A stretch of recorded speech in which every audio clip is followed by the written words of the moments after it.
If I had to sum up the Legend of Zelda series in one word, epic is the first word that comes to mind. But it's so much more than that. This video is the second in a retrospective series covering the entire Legend of Zelda series. Today, I'll be critiquing the ins and outs of Zelda II, The Adventure of Link. I'll be doing a gameplay analysis, an overview of the narrative. I'll be covering its strengths, its flaws, what makes the game tick, the influence it had on the evolution of future installments, and of course, the legacy it left behind. So, let's get right into Zelda II, The Adventure of Link, a retrospective by Hyrule Fantasy.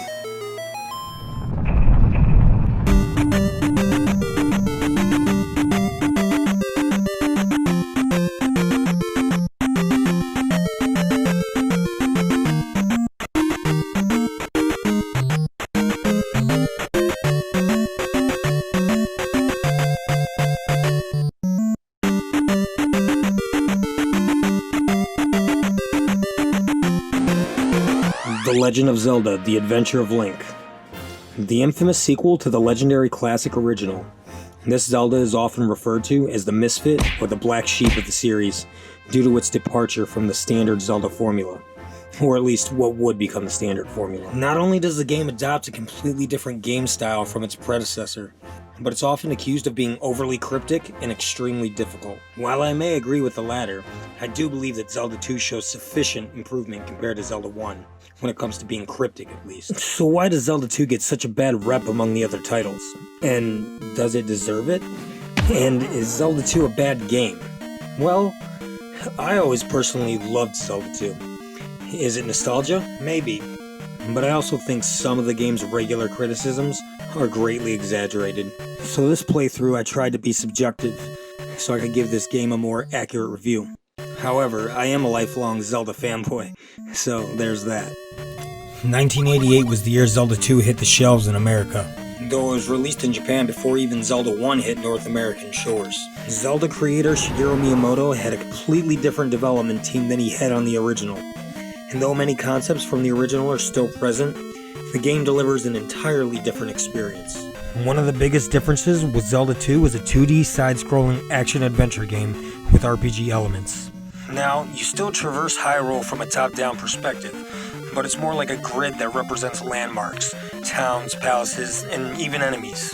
When you enter a town or dungeon, or touch an enemy icon, the game switches to a side-scrolling action sequence. You start the game off in the North Palace, where Princess Zelda lays in a supernatural slumber, and you must take 6 crystals to 6 different palaces in order to unlock the Great Palace, to get the Triforce of Courage, where a united Triforce will wake the princess. Much like Zelda I, the story isn't much, but the instruction manual does offer a little more backstory this time around. It's been years since Link defeated the Demon King Ganon and saved Hyrule. One day, Link noticed the Triforce mark glowing on his hand. Zelda's nursemaid, Impa, curiously takes Link to the North Castle, to a door that's been sealed for ages. Inside, they find a sleeping Princess Zelda. Not the Zelda he previously saved, this Zelda has been asleep for generations at least. Long ago, this Zelda held the knowledge of the location of a piece of Triforce that was deliberately hidden by the king to keep away from the Prince of Hyrule, due to his dark nature. The prince tried to get this information from Princess Zelda, but she would never reveal the location of the Triforce. The prince's greed took over and got the best of him, and while trying to pry this information from Zelda, a dark magician, a minion of the prince, ended up going too far, and Princess Zelda ended up in a cursed slumber. Regret and remorse overtook the prince when he realized what he had done. He placed Princess Zelda in the North Palace with hopes that she would one day awaken, and made a decree that every princess of Hyrule, therefore after, would be named Zelda.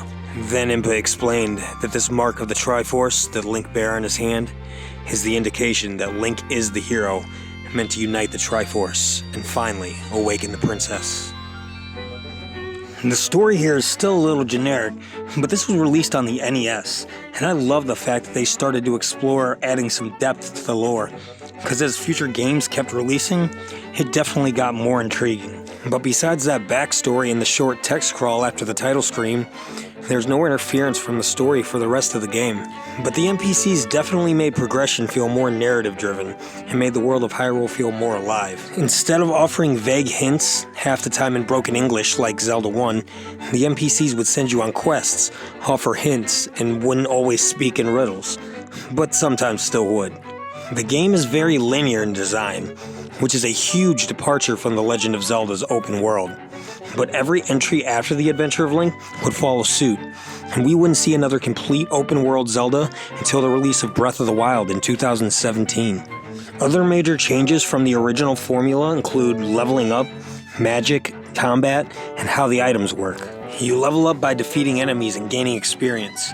After a designated amount, you can level up a skill, either your attack, your life, or your magic. You also have the choice of not leveling up and saving your experience till the next level for a different skill, which can be risky because if you get a game over, you lose all of it. So if you play smart, at the end of each palace, you get free experience all the way up to the next level. And if you time it right, you won't ever have to do any grinding for experience. You learn magic spells in each town as you progress through the game, and they're an extremely vital part of your combat, survival, and progression. For example, the first spell you get is Shield. It boosts your defense, which is crucial in a game as relentless as this. This and the life spell to heal are probably your most frequently used spells. The enemies in this game don't drop any type of health, so using these is one of your main survival tactics. You also get a few offensive spells and some that are very circumstantial, so you'll be using a lot of magic and draining that magic meter, which from here on out became a series mainstay, by the way. Combat in this game is very different from other Zelda games, and it's the primary focus in the dungeons and just for general progression. It kinda drives the game. Link doesn't use any other items in this game, just his sword. It may sound like combat is a little lacking in variety, which it is a little, but I think the focus on intricate sword fighting was the idea Nintendo was going for. Well, as intricate as you can get on an old school Nintendo. And honestly, once you get the hang of the controls, sword fighting difficult enemies is definitely one of the most exciting and tense parts of the game. The controls are smooth and you can attack and block high and low. And once you get far enough in the game, you can even learn some useful techniques like the up thrust or the down thrust. Oh, so that's where that originated from. Thanks, Zelda II. The items in this game are used strictly for progression, whether it be through a dungeon or in the overworld, but none are weapons that can be equipped like in the other Zelda games. So there's no buying bombs or arrows or anything. This is actually the only Zelda game that doesn't have rupees. So, this game would change a lot of basic fundamentals that would become the typical standard in a Zelda game. But I don't believe that Zelda 2's being so different from the other Zelda titles is the core reason that it's so widely hated on. On the contrary, I actually find it refreshing. What makes the Adventure of Link so different from other Zeldas is what I love about it. But mix in the high difficulty level, a little bit of that NES-era crypticness, and the mutually hated lives counter, and you've got a recipe for a less than well-received Zelda game. And boy, that lives counter really drives the nail in the coffin. This game is already ruthless enough with the tough enemies, the hundreds of pitfalls you come across, but then they only give you 3 lives, and when you run out, you lose all your experience, and you start all the way back at the North Palace with Zelda, where you started the game. Oh, and cause the return of Ganon. No big deal. This may not be horrible early on, but halfway through the game, this can make you want to break your controller. See, nowadays, basically anywhere you can play the game, you can utilize save states, unless you're playing the original version on the NES, which just don't, unless you like extreme frustration and a chance to have seizures every time you die, or win. This game definitely victimized many controllers, Nintendos, and TVs back in the day, I'm sure. But utilizing save states ultimately makes that problem obsolete.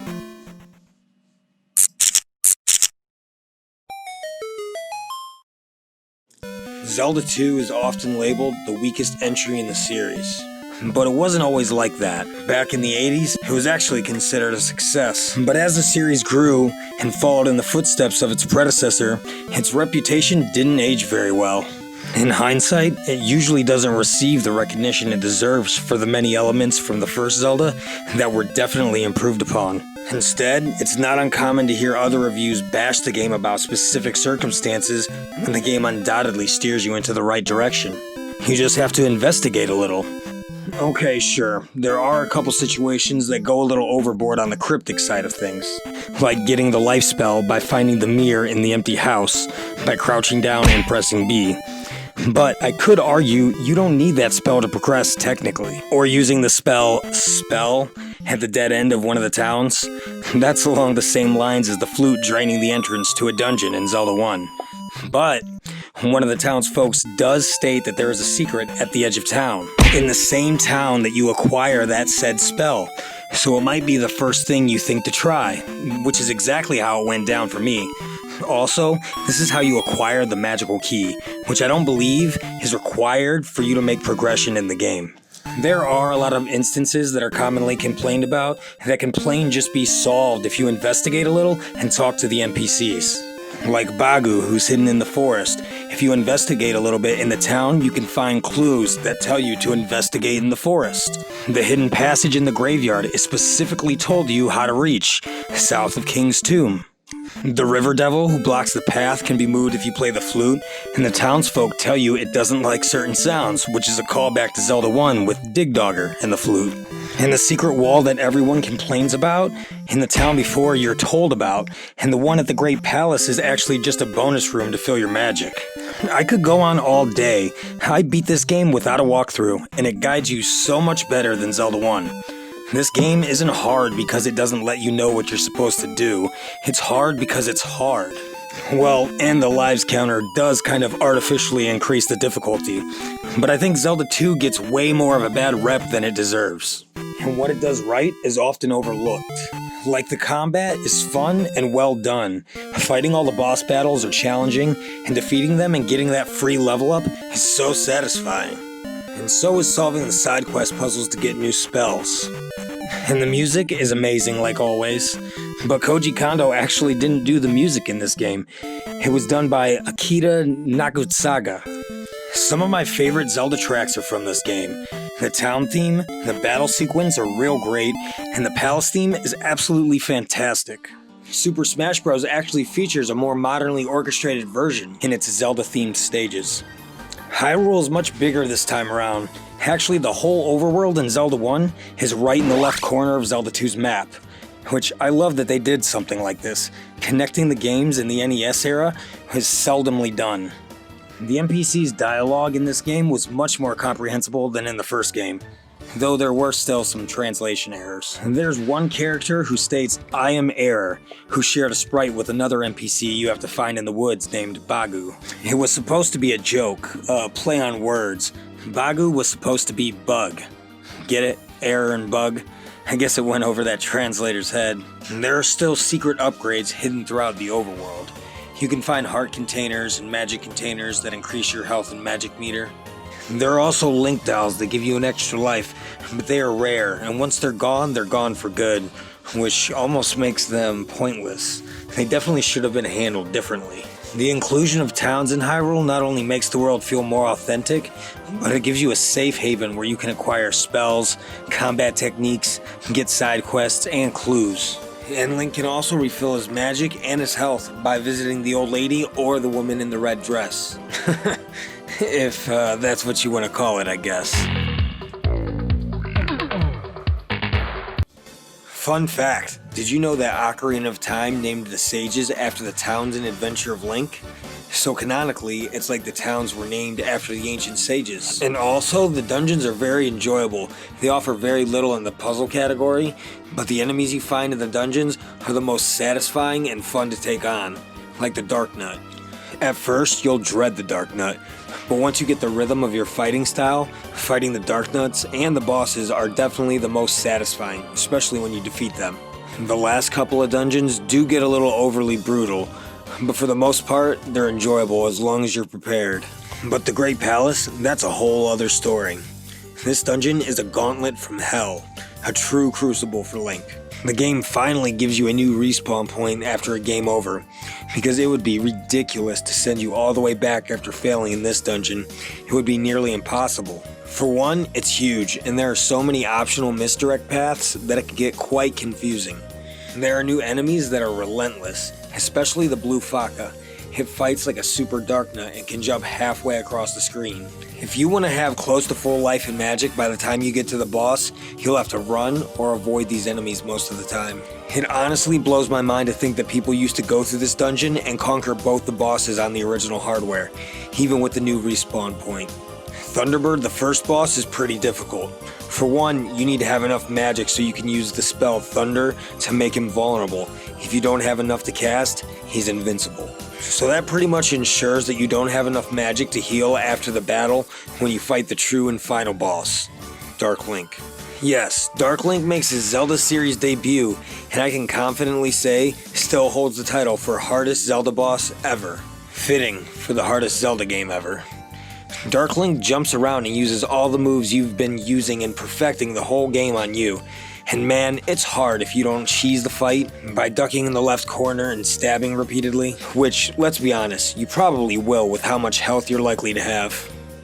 But if you can manage to reach Dark Link with a decent amount of health, utilize that save state and fight him for real. It's quite an experience and a great feeling if you can manage to defeat him. After you've managed to defeat Dark Link, you're awarded the Triforce of Courage. Unite the pieces, and with the complete Triforce, finally wake the Princess Zelda. Link's dubbed the hero of Hyrule once again, and the curtains drop. So I hope I haven't come off as overly fanboyish, but this game takes so much heat, I think it needed a review with a different perspective. And I know even Miyamoto stated that Zelda II was sort of a failure, but that statement is often presented out of context. He was describing the development of the game and how it didn't evolve. But honestly, I think reviews and opinions that are made public are mostly from the younger generation who are used to the newer Zeldas, holding your hand and telling you every step of the way. So going back and playing Zelda 2 is probably a jarring experience, which ultimately distorts their opinion on the game. And I'm only 31, but I still grew up with the NES and the SNES, so even if nostalgia is clouding my judgment a little, I can appreciate the game as it is. And I respect it. Zelda 2 included a handful of series staples for the Zelda franchise, like the fan favorite Dark Link for one, towns, magic, side quests, and a linear game design. Some of these aspects would evolve into some of the best parts of future Zelda games. Yes, sometimes the game is not fair. It takes patience and strategy. And yes, it can be frustrating sometimes because of its difficulty, but it's ultimately more rewarding because of it. Is Zelda 2 a misfit among the other titles? Yes. Is it different for a Zelda game? Yes. But is it a bad game? I think I can confidently say no. And if you previously had a bad opinion about Zelda 2, I hope this review helps change it. Thanks for watching Zelda 2, The Adventure of Link, a retrospective. Don't forget to like and subscribe if you enjoyed this video, so you don't miss any new Zelda content. Hope to see you soon.